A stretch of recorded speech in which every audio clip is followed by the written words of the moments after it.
caran tembirate Dinav stranekî de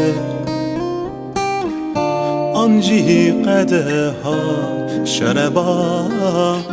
herî dawî de Ew dem